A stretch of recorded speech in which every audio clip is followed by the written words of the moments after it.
আজকে মজাদার এক রেসিপি, যা দেখলে জিভে পানি চলে আসবে। অনেক মজাদার, স্বাস্থ্যসম্মত, ভীষণ মজা। আপনি যতই খাবেন আপনার কোলেস্টেরল বাড়বে না এতে। বেবি কড়াইয়ে রান্না করব, চলুন আমরা রান্নাটা শুরু করব।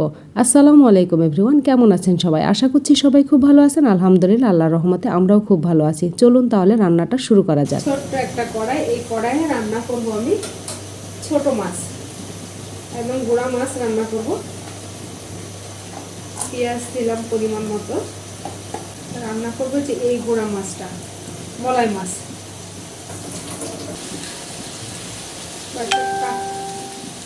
কয়েকটা কাঁচা মরিচ কেটে দিব। আদা রসুন বাটা দিলাম। হলুদের গুঁড়া পরিমাণ মতো, পাঁচফোড়নের গুঁড়া সামান্য পরিমাণ, জিরা গুঁড়া হাফ চা চামচ, লবণ পরিমাণ মতো। ভালো করে এখন একটু পেঁয়াজটাকে ডলে দিব।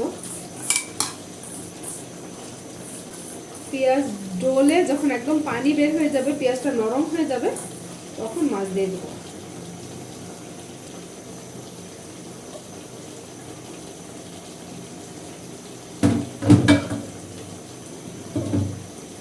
এটা মোয়া মাছ, আমাদের দিকে মোয়া মাছ বলে, আর নরসিংদীর এখানে দেখি বলে সবাই মলাই মাছ। খেতে খুব সুস্বাদু এই শীতের সময় এই মাছ।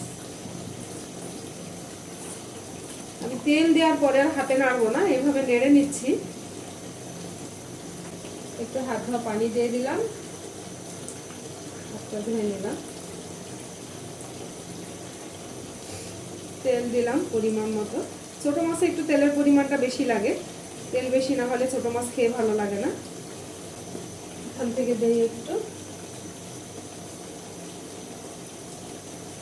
টমেটো দিয়ে দিলাম, পাকা টমেটো দিলাম। এই টমেটোটা ফ্রিজে রাখা ছিল, আমার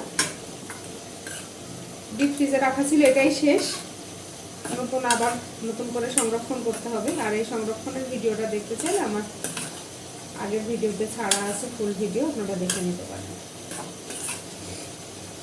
মশানো কমপ্লিট, এখন পানি দিয়ে দেব।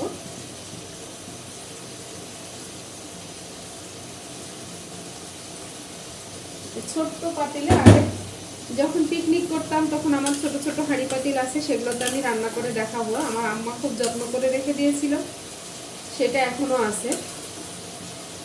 এটা আমার কেনা, পরে সংসারে এসে ওই পাতিলগুলো আম্মা আমার কাছে পাঠিয়েছে, আমার ছোট বোনটা। এবার এটা রান্নায় বসাবো। কড়াইয়ের সাইজ দেখুন, আমার ছোট্ট সংসারে ছোট্ট জিনিস, তবে এটাও লাগে না, আমি ব্যবহার করি খুব কম। গ্যাস অন করে দিলাম, ঢাকি ঢেকে দিল, তেল সব উঠে আসবে। বলক আসুক, তারপরে ফিরে আসছি। মাছের বলক এসে গেছে। ছোট্ট কড়াইটা কি সুন্দর লাগছে।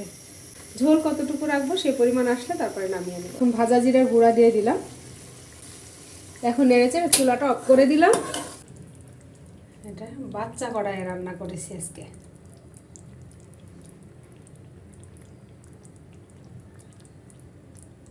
আমার রেসিপিটা ভালো লাগলে লাইক কমেন্ট শেয়ার করতে ভুলবেন না। আজকে পর্যন্তই, আল্লাহ হাফেজ।